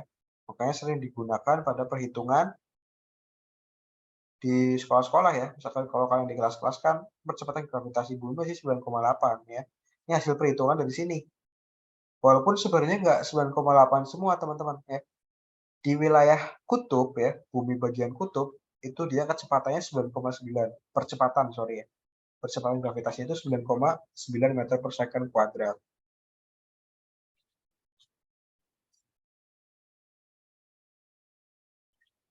Nah, selanjutnya apa? Ada potensial ya. Kalau potensial ini jarang dipakai. Nah, ini kecepatan orbit ya. Kecepatan orbit itu kecepatan ketika dia mengorbit ya. Benda langit mengorbit benda langit yang lain. Misalkan bumi. Bumi kan dia berevolusi tuh mengelilingi matahari ya. Berapa kecepatan dia bergerak mengelilingi matahari ya. Itu bisa dinyatakan dengan rumus V sama dengan akar Gm per D ya, atau Gm per R. Ini kecepatan orbit. Jadi kecepatan buminya sama dengan ya akar tetapan gravitasi ya, yang tadi lagi yang 6,67 tadi ya, dikalikan massa. Nah, M di sini kalau M besar itu dia massa pusatnya gitu ya. Massa pusatnya yang berpengaruh ya. Jadi massa mataharinya per D ya, jarak si bumi ke mataharinya. Karena yang mempengaruhi kecepatan orbit itu ya massa si pusatnya gitu ya. Semakin massanya besar, gaya gravitasinya akan semakin besar ya. Maka akan semakin cepat tarikannya. Nah, kemudian dibagi dengan R, dibagi dengan jaraknya ya. Kenapa R ini berbanding terbalik ya? Karena semakin jauh ya pengaruh gravitasinya akan melemah, ya kan? Benda kalau semakin jauh ya, maka kan tarikannya nggak terlalu kuat ya. Kalau misalkan dekat, tarikannya akan semakin kuat ya. Makanya R-nya di sini berbanding terbalik. Ketika R-nya bertambah, justru kecepatannya akan berkurang. Ya, rumusnya V sama dengan akar Gm per D atau per R ya sama. Kemudian kecepatan yang selanjutnya ada kecepatan lepas. Nah, kalau kecepatan lepas ini kecepatan minimum ya yang harus dimiliki atau dibutuhkan suatu benda agar lepas dari medan gravitasi suatu benda bermassa. Ya, gampangnya gini. Bumi itu kan ada kecepatan orbitnya tuh. Anggaplah misalkan kecepatan orbitnya 10 meter per second gitu ya.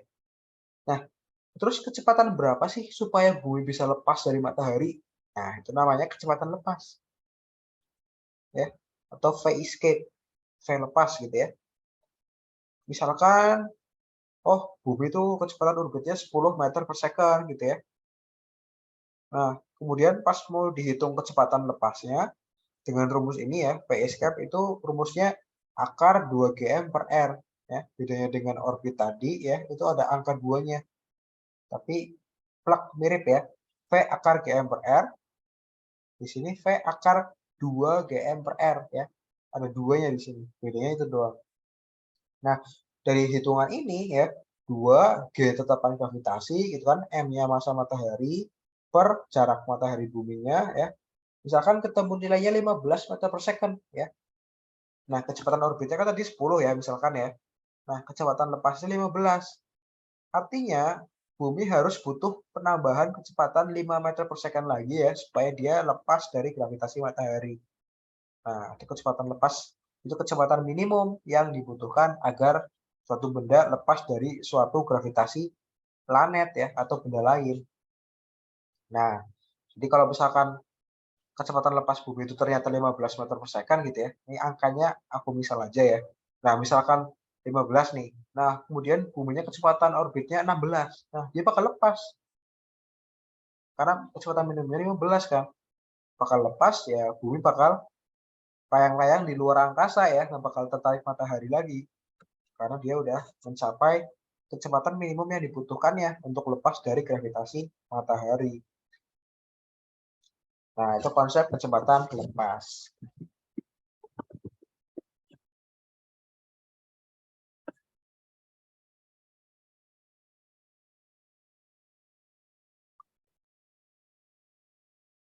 Bisa dipahami ya, teman-teman ya? Bisa, Kak. Oke. Nah, selanjutnya ada hukum Kepler. Nah, ini sempat aku singgung tadi ya. Hukum Kepler itu ada 3. Yang pertama, bunyi hukum Kepler ini kalian bisa baca di sini ya. Jadi intinya, hukum Kepler pertama itu seperti ini. Orbit lintasan planet ya. Jadi planet-planet yang ada di luar angkasa itu ya. Orbitnya lebih tepatnya bukan planet di luar angkasa sih, tapi planet di tata surya ya. Atau planet-planet yang mengelilingi matahari. Orbit lintasan planet yang mengelilingi matahari gitu ya. Itu pasti berupa elips ya. Planet yang mengelilingi matahari itu apa aja sih? Ada 8 ya. Dari Merkurius sampai Neptunus. Nah, itu pasti mereka kalau mengelilingi matahari pasti bentuk lintasan orbitnya pasti elips. Ini hukum Kepler pertama bilang gitu ya. Dan matahari terletak di salah satu titik fokus elips ya. Tadi kita belajar elips ya. Kalau elips itu dia punya 2 titik fokus ya, kanan dan kiri. Nah, matahari di mana? Ya intinya di salah satunya gitu ya. Itu bisa dua-duanya, kan matahari cuma satu. Nah, akibat itu akhirnya kan ada titik yang paling jauh, aphelion ya. Misalkan matahari di sini, titik di sini kan aphelion gitu ya. Yang paling dekatnya perihelion. Nah, ini hukum Kepler pertama. Dia membahas tentang orbit planet ya, yang berupa elips dan matahari terletak di titik fokus. Itu yang perlu di-highlight. Nah, kemudian hukum Kepler yang kedua ya, ini seperti ini. Bunyinya adalah luas juring yang disapu planet tiap satu satuan waktu adalah sama. Nah, maksudnya gimana? Nah, di sini nih. Ini kan ada A, B gitu ya. Nah, anggap aja A itu posisi awal planet ya. Planetnya awalnya di sini gitu ya. Kemudian B itu dia di sini. Ya. Terus anggap lagi misalkan C di sini, D di sini. Ya, C ini awal, D ini akhir ya. A ini awal, D ini akhir ya. Jadi pergerakan planetnya dari A ke B dan C ke D gitu ya. Nah, ini kan dia bentukannya beda ya. Ini segitiganya agak memanjang, ya enggak? Yang ini dia lebih kayak nggak memanjang ya, tapi lebih kayak luas gitu ya. Bukan luas sih. Intinya dia nggak memanjang gitu ya. Beda. Dari bentukannya udah kelihatan beda. Nah, tapi gimana luasnya antara ini, luasan ini, segitiganya ini dengan luasan yang di sini? Sama ya. Luasnya sama. Kenapa sama ya? Intinya di hukum kedua Kepler ini dia menyatakan bahwa luas juring ini itu pasti akan selalu sama. Tapi dengan syarat apa? Apabila pergerakannya itu dengan waktu yang sama. Nah, artinya apa? Misalkan posisi A ke B ya, planet yang awalnya di A ke B, ini waktunya 1 jam misalkan. Ya. Nah, dari C ke D ini 1 jam juga. Nah, selama waktu pergerakannya sama, luas juri yang dibentuk ya, itu akan memiliki luasan yang sama. Ya. Di sini EF ya. Nah, ini kalau misalkan digerakkan dari E ke F-nya 1 jam juga, nah karena waktunya sama ya, ya udah pasti ini luasnya akan sama juga luas jurinya. Nah, itu hukum Kepler yang kedua. Anggaplah lagi, misalkan aku bikin titik ya di sini. Ada gerakan dari Y di sini, Z di sini ya. Luas banget nih gitu. Ini supaya kalian paham aja ya, supaya kalian paham. Misal gitu ya. Ini Y di sini, Z di sini ya. Nah, nggak peduli mau dia seluas apa, selama ternyata dia gerakannya cuma 1 jam ya, kan sama tuh waktunya. Nah, pasti luas jurinya dibentuk sama juga luasnya. Konsepnya gitu ya. Ya walaupun ini nggak masuk akal ya. Intinya waktunya sama, luasnya sama gitu. Ya. Luas juri yang di satu planet tiap satu satuan waktu adalah sama. Itu hukum Kepler yang kedua.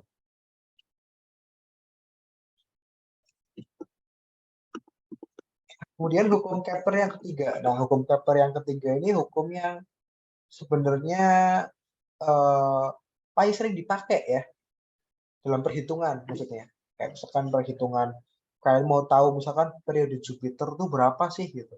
Atau misalkan jarak Jupiter matahari itu berapa gitu. Nah, itu biasanya menggunakan hukum Kepler yang ketiga ini. Di mana bunyinya hukum Kepler ketiga ini seperti ini ya. Perbandingan kuadrat periode planet ya. Jadi ketika planet periodenya itu dikuadratkan, kemudian dibagi dengan pangkat 3 dari setengah panjang sumbu elips. Setengah panjang sumbu elips itu berapa? Ya A ya. Setengah sumbu mayor maksudnya ya. Setengah sumbu mayor itu kan nilai A. Nah, itu nilainya sama untuk semua planet. Maksudnya gimana? Untuk semua planet dalam tata surya ini maksudnya gini. Semua planet dalam tata surya itu ada 8 ya, dari Merkurius sampai Neptunus, ya enggak? Nah, itu akan selalu konstan gini. Jadi, misalkan kita ambil contoh Merkurius gitu ya. Ketika periode Merkurius ya, periode itu maksudnya misalkan yang belum tahu ya, periode itu maksudnya planetnya itu berapa lama sih mengelilingi matahari satu putaran penuh, itu berapa waktunya. Nah, itu periode. Kalau bumi kan 1 tahun, ya kan? Ketika bumi mengelilingi matahari satu satu putaran penuh ya, itu periodenya 1 tahun. Nah, itu periode. Intinya dia mengelilingi suatu pusatnya gitu ya, secara penuh dari posisi awal ke posisi semula gitu ya. Nah, kita ambil Merkurius, misalkan dia punya periode ya, dikuadratkan, kemudian dibagi dengan jarak Merkurius matahari di pangkat 3 gitu ya. Hasilnya akan konstan ya. Konstan itu maksudnya sama dengan misalkan Neptunus periodenya dikuadratkan, kemudian jarak Neptunus matahari di pangkat 3 gitu ya. Nah, itu hasilnya akan sama. Gini. Jadi misalkan periodenya Merkurius gitu ya, dikuadratkan per jarak Merkurius matahari di pangkat 3 gitu ya. Hasilnya itu akan sama dengan dengan planet apapun, entah itu Venus, Bumi sampai Neptunus akan sama ya. Misalkan di sini periodenya Neptunus kuadrat per jarak Neptunus matahari kuadrat. Pangkat 3 ya. Nah, ini akan sama nilainya. Konstan gitu ya untuk semua planet dalam tata surya. Ya, karena mungkin ini ya, Kepler ini sebenarnya dia didapatkan secara empiris gitu ya. Jadi sebenarnya dulu tuh sebenarnya yang menemukan konstan ini tuh si Tycho Brahe ya. Si Tycho Brahe ini dia mungkin agak gabut gitu ya. Agak gabut ceritanya gitu ya. Terus coba-coba iseng-iseng menghitung ya. Jadi tiap planet di tata surya itu dihitung. Periode dikuadratkan, terus dibagi jaraknya dengan matahari pangkat 3. Nah, untuk semua planet ternyata hasilnya sama. Ya. Wah, Merkurius ketika periodenya dikuadratkan, terus jaraknya di pangkat 3, hasilnya sama dengan Venus di periodenya dikuadratkan per jaraknya pangkat 3 gitu. Nah, planet-planet lain juga sama, hasilnya itu sama. Nah, konstan di situ sama maksudnya. Misalkan nilainya 1 gitu. Nah, periode Merkurius kuadrat per jarak Merkurius pangkat 3 itu hasilnya 1. Kemudian misalkan Neptunus ya, periode Neptunus kuadrat per jarak Neptunus ke matahari pangkat 3 itu hasilnya 1 juga. Nah, hasilnya itu sama untuk semua planet, makanya konstan di sini sebutnya ya. Nah, jadi cocok logi ya sebenarnya ya, kurang matematis. Ya, intinya dia dicoba kuadratkan di pangkat 3, hasilnya tuh konstan ya. Sama untuk semua planet di tata surya dari Merkurius sampai Neptunus. Tapi kurang matematis ya. Nah, ini si Kepler sendiri sebenarnya bingung juga ya, maksudnya kok bisa konstannya tuh kenapa gitu, nggak tahu. Nah, tapi dibuktikan oleh Newton ya, setelah Newton bikin hukum gravitasi dan gerak melingkar, akhirnya dia tahu kenapa bisa konstan ya. Dia turunkan rumusnya dengan gaya gravitasinya dia ya, dengan gaya sentripetal. Nah, akhirnya didapatkan rumus hukum Kepler ketiga yang matematis ya, yang lebih matematis. Bentuknya seperti ini. T kuadrat per R pangkat 3 ya, A-nya di sini diganti R. Ya, R itu jarak, ya sama aja sih, jarak rata-rata gitu ya. Kan A sama aja. T kuadrat per R pangkat 3 yang sebelumnya konstan. Nah, konstannya itu ini 4 pi kuadrat per GM. Nah, kenapa bisa konstan ya? Pi kan selalu sama ya, 22 per 7 kan. Mau planetnya apapun, pi-nya kan sama. G-nya juga sama, 6,67 ya. Nah, planet-planet di tata surya mengelilinginya apa pusatnya? Matahari kan? Sama semua matahari. Nah, masa mataharinya ya pasti sama ya. Nah, makanya konstan di ruas kanannya ini. Nah, akhirnya terjawab ya, kenapa T kuadrat per R pangkat 3 sama dengan konstan ya. Ternyata ruas kanannya itu 4 pi kuadrat per GM. Jadi penurunan rumus Newton ini. Nah, akhirnya yang digunakan dalam perhitungan itu yang ini ya. Jadi kalau misalkan diketahui gitu ya, suatu planet di tata surya. Nah, ingat ya, ini di tata surya gitu ya. Kalau yang tadi, sorry, yang tadi itu di tata surya yang ini. Tapi untuk persamaannya udah matematis ini bisa dipakai dimanapun. Nah, tapi kalau misalkan bukan di tata surya, nah nanti M-nya jangan M matahari ya, cuma itu aja. Intinya M itu M pusatnya. Kalau misalkan kita berbicara tentang planet di tata surya, ya M-nya nanti M matahari, gitu ya. Nah, misalkan gini, ada pertanyaan, berapa periode Merkurius gitu? Pura-puranya kita nggak tahu gitu ya. Nah, apabila diketahui jaraknya, ya udah jaraknya dimasukkan, masa matahari dimasukkan, ini kan tetapan ya, 22 per 7, ini juga tetapan, 6,67. Nah, nanti bisa dicari T-nya, ya. Nanti bisa ketahuan periode Merkuriusnya, gitu. Ataupun mau cari jarak planet ke matahari, atau planet ke pusatnya, gitu. Ya, bisa pakai ini ya, tapi nyarinya yang R-nya. Berarti perlu data apa? Data periode di sini, ya, dan masa pusatnya di sini. Ini masa pusat. Nah, ini rumus yang lebih matematis ya. Tapi sama, dua-duanya ini adalah hukum Kepler ketiga.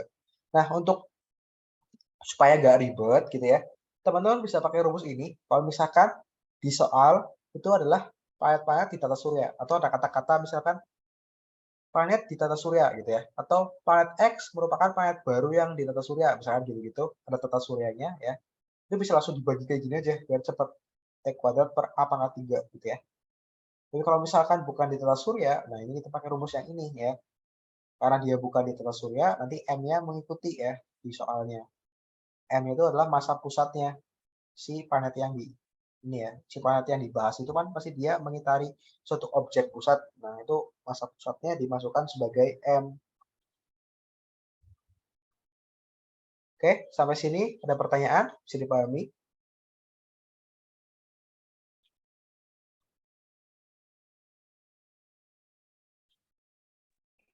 Paham nggak? Oke, mantap. Oke, itu sedikit ya. Sedikit rumus yang perlu kalian pahami ya pada mekanika benda langit. Jadi nanti sebenarnya lebih ke latihan soal ya kalau astronomi ya. Ini aku kasih kayak sedikit-sedikit formulanya gitu ya, rumus-rumusnya gitu. Nanti kalian coba mengerjakan soal. Nah, nanti soal-soal tahun lalu gitu ya, bisa kalian coba-coba kerjakan. Menggunakan rumus-rumus yang sudah kalian ketahui tadi. Oke, sekarang kita ke materi selanjutnya ya. Masih ada setengah jam, 20 menit gitu ya.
Oke, selanjutnya ada hukum pancaran ya. Nah, hukum pancaran tuh nanti ada beberapa yang sering keluar ya.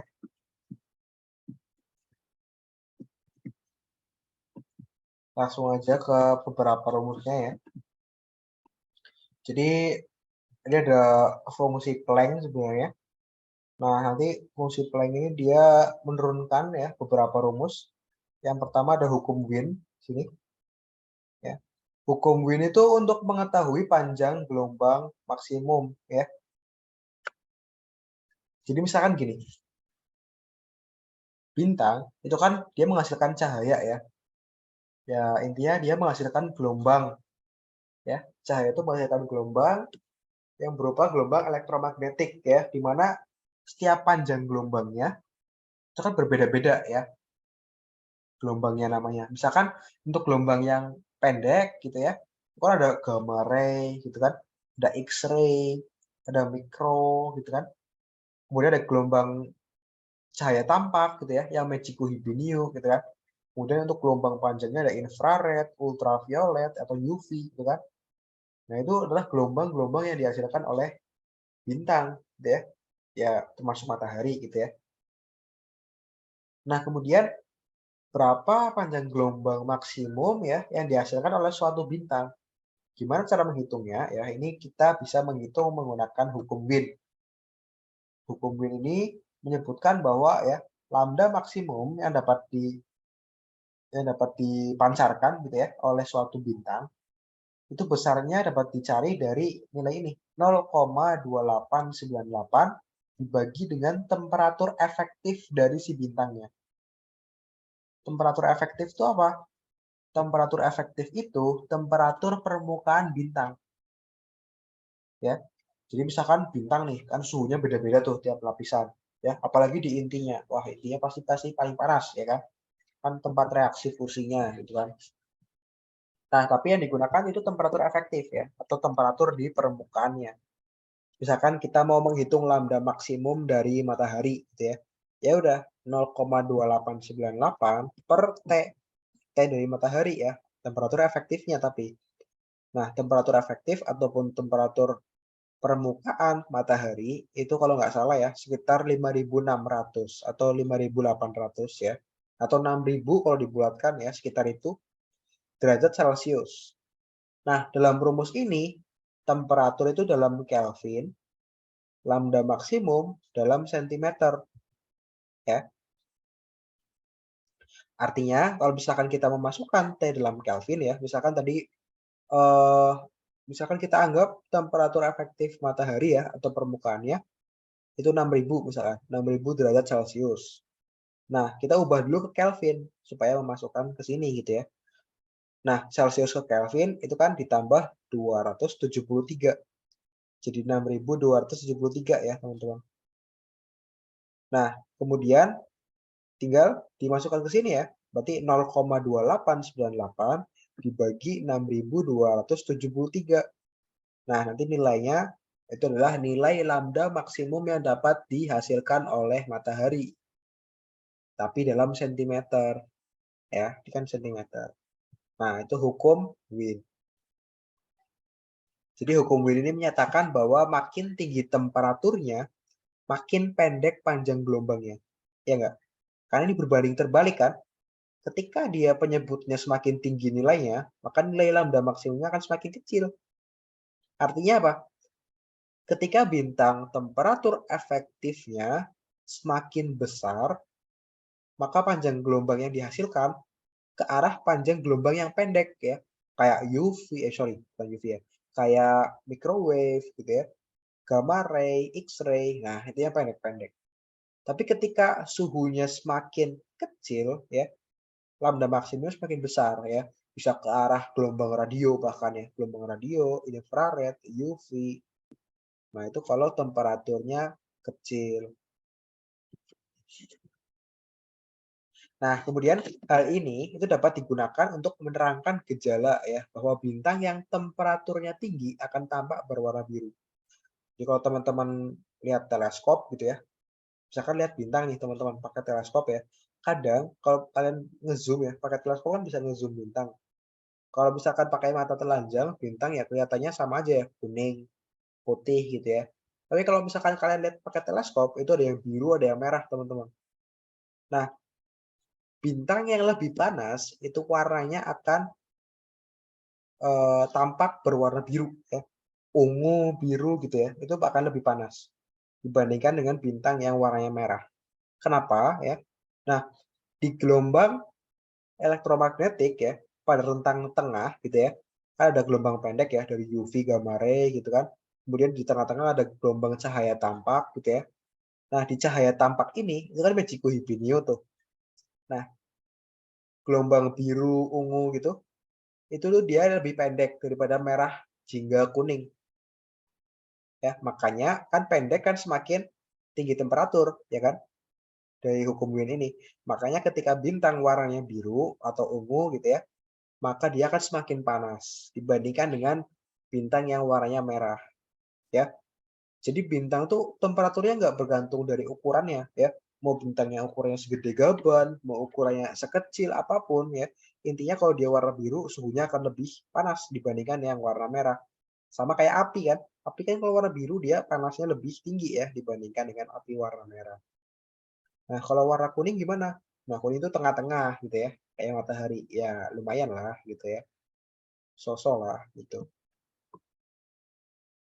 Nah, ini hukum Wien ya.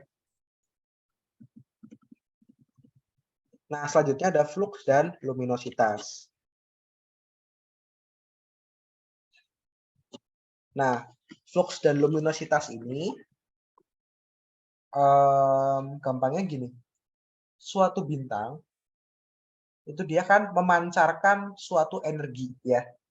Kan ada energi ya untuk entah itu energi cahaya ya atau energi panas ya, intinya dia memancarkan energi ya akibat dari reaksi fusi di intinya. Nah, energi yang dipancarkan oleh suatu bintang ya per satuan luas gitu ya. Sebenarnya gini. Eh, sebenarnya daya yang dipancarkan per satuan luas ya. Nah, kenapa di sini disebut energi ya? Ini kan energi kalau kalian baca secara lengkap ya. Energi yang dipancarkan benda per satu satuan waktu. Nah, energi dibagi waktu ya, itu kan daya, ya enggak? Daya itu kan energi per waktu ya.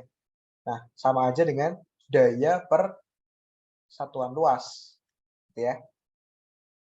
Tapi kalau misalkan mau ditulis secara penuh gitu ya, ini nggak apa-apa. Energi per waktu per luas gitu ya. Itu sama aja. Atau secara singkatnya daya per luas gitu. Jadi intinya gini, bintang kan bentuknya lingkaran, ya kan? Dia kan memancarkan energi ya, atau daya lah, kita sebut daya aja ya, biar lebih singkat. Intinya dia memancarkan energi persatuan waktu ya, atau daya ke arah yang banyak ya. Kan nggak satu arah doang. Kalau center satu arah ya. Tapi kan kalau bintang kan ke segala arah ya. Ada kanan, kiri, atas, bawah. Itu semuanya disorotin, ya kan? Nah, tapi dihitungnya persatuan luas doang. Artinya apa? Total daya yang dipancarkan dibagi luas permukaannya. Dibagi luas permukaan si lingkaran ini. Nah, itulah nilai flux. Paham ya? Jadi misalkan nanti flux itu satuannya W per M kuadrat. Ya. W itu watt ya, watt. Daya, satuan daya kan watt. Jadi persatuan luas ya, tiap 1 meter persegi, bintang itu tuh mancarin daya berapa sih gitu. Nah itu flux. Ya. Misalkan 1 meter perseginya ukurannya sekotak ini gitu ya. Nah, sekotak ini tuh dia mancarin berapa sih gitu. Nah, ini adalah flux. Lebih tepatnya kita sebut sebagai flux pancaran. Flux yang dipancarkan. Satuannya watt per meter persegi. Karena persatuan luas kan. Itu flux. Nah, kalau luminositas gimana, Kak? Nah, luminositas itu ketika kita menghitung total daya yang dipancarkan ya, atau total energi yang dipancarkan bendanya persatuan waktu, persatuan luas. Nah, kalau aku nggak nyebut daya, berarti aku harus nyebutnya energi persatuan waktu, persatuan luas ya. Panjang ya. Karena ya daya itu energi per waktu kan. Nah, secara menyeluruh ya. Kalau flux itu dia per meter perseginya gitu ya, dibagi.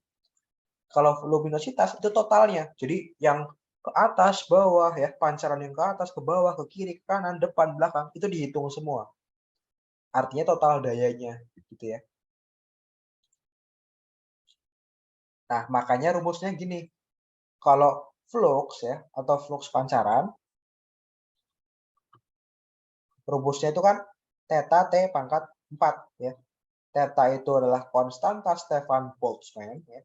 Ini konstanta ya. Kalau konstanta itu ya angkanya akan selalu sama. Sama kayak konstanta gravitasi tadi ya. Konstanta Stefan Boltzmann nilainya akan selalu sama ini 5,67 kali 10 pangkat 8. Dikalikan T pangkat 4, dikalikan suhunya ya. Suhu temperatur efektif. Apa temperatur efektif? Temperatur permukaan ya.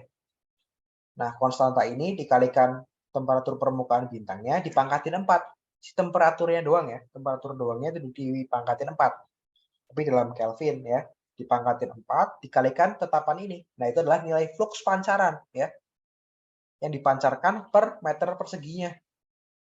Nah, tapi kalau misalkan mau menghitung total daya yang dipancarkan ke segala arah ya, jadi totalnya, kita nggak pakai per meter persegi ya, tapi total, itu kita kalikan dengan luas permukaannya, ya nggak? Nah, kita mau menghitung ke segala arah, ya kan?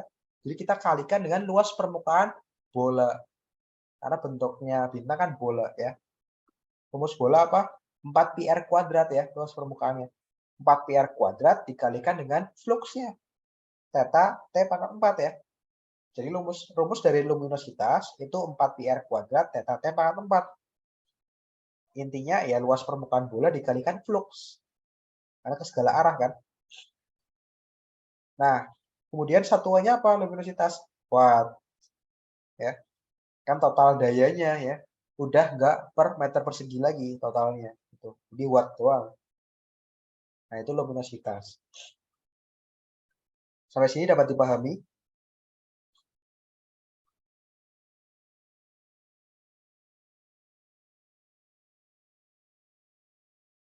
Nah, itu bedanya flux dan luminositas ya. Nah, kemudian yang terakhir ada flux terima ya.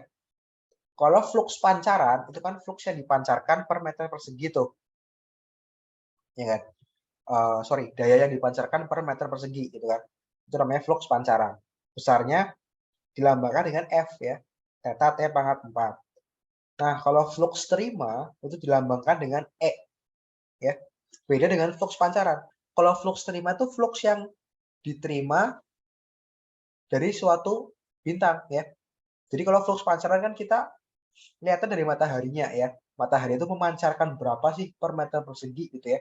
Nah, kalau flux terima itu misalkan kita di bumi nih. Nah, berapa sih flux yang diterima bumi dari matahari? Nah, itu namanya flux terima. Lambangnya E ya. Nah, flux yang diterima itu rumusnya adalah luminositas dibagi dengan 4 pi d kuadrat. Nilai D ini adalah jaraknya. Kan terpengaruh dengan jarak, ya enggak? Semakin jaraknya jauh, ya, artinya apa? Flux yang diterima semakin kecil. Bayangin aja deh, apa flux yang diterima antara bumi dengan Neptunus pasti akan lebih sedikit Neptunus ya, karena dia lebih jauh. Merkurius, nah dia paling banyak. Merkurius akan paling banyak ya, karena dia paling dekat. Flux terimanya akan banyak yang dia terima dari matahari ya kan. Kalau misalkan Neptunus ya dikit. Nah, flux terima ini satunya sama kayak flux pancaran, watt per meter persegi. Ya. Tetapi maksudnya itu adalah berapa yang diterima per meter perseginya gitu. Ya. Yang berpengaruh apa? Jaraknya. Jadi misalkan flux terima ya, flux terima bumi ya, itu akan lebih besar daripada flux terima Mars gitu ya, karena jaraknya lebih dekat. Karena ada faktor jaraknya di sini. Nah, L ini apa? Luminositas ya, yang tadi yang di sini. Nah, luminositas. Jadi di hukum pancarannya ada 3 ya. Ada flux, kemudian ada luminositas. Fungsi ada dua ya, ada pancaran, ada terima. Pancaran itu yang dipancarkan si bintang, gitu ya. Terima itu yang diterima oleh planet. Berapa? Satunya sama watt per meter persegi. Kalau luminositas atau L itu cuma watt doang ya, atau W. Oke, sampai sini ada pertanyaan?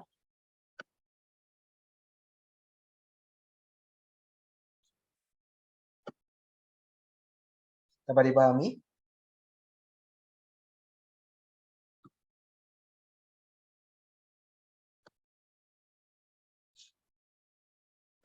Oke ya. Kalau misalkan tidak ada pertanyaan, aku kira cukup sampai sini ya untuk malam hari ini. Untuk materi astronomi sudah sangat banyak ya. Rumus-rumus yang dipelajari. Nanti silahkan kalian pelajari kembali gitu ya. Terus nanti kalau misalkan sudah di-share videonya, bisa kalian pelajari lagi juga, dengarkan kembali gitu ya. Nah, nanti bisa dicoba juga dengan latihan soal ya. Terutama soal-soal latihan tahun sebelumnya gitu ya. Nah, untuk semakin menguatkan kemampuan berhitung kalian di bidang astronomi. Oke ya, untuk malam hari ini aku cukupkan sampai sini ya. Terima kasih ya sudah mengikuti kelas malam ini. Ya, tetap semangat untuk pelatihan selanjutnya dan untuk OSN tahun berikutnya ya. Oke, sampai sini aku cukupkan. Terima kasih. Wabillahi taufiq wal hidayah. Wassalamualaikum warahmatullahi wabarakatuh. Selamat malam, selamat beristirahat. Waalaikumsalam warahmatullahi wabarakatuh. Terima kasih, Pak. Terima kasih, Kak. Sama-sama.